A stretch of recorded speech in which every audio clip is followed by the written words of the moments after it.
আল্লাহ হাফেজ।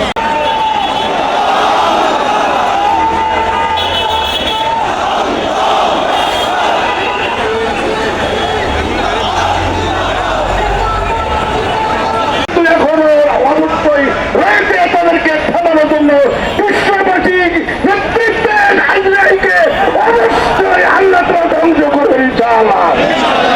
সম্মানিত ভাইয়েরা, আল্লাহ ঘোষণা দিয়েছেন এই ইহুদি জাতি যেখানে থাকবে তাদের উপরে দিল্লিটি অপমান অপদস্থ এবং তাদের উপরে কেরানি অবশ্যই রয়েছে। এই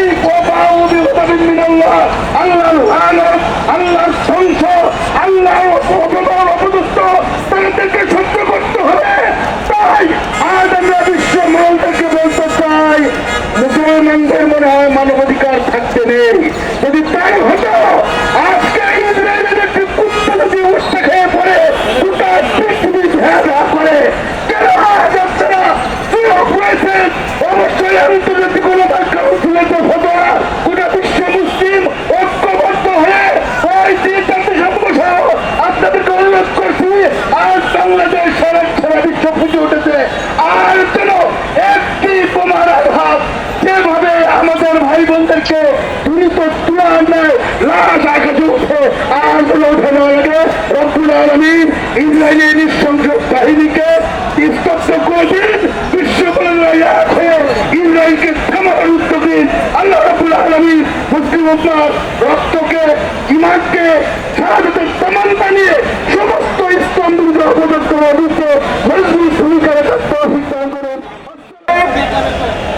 200 কোটি মুসলিমকে আগামী দিনে ওই সৈনিক বাহিনীর বাধা ভাঙা জবাব দেওয়ার জন্য যেভাবে ঐক্যবদ্ধ কর্মসূচি নিয়ে মাঠে নেওয়ার কথা ছিল, আজকে মুসলিম উম্মাহর প্রতিদিনও ব্যর্থতার পরিচয় দিয়েছে।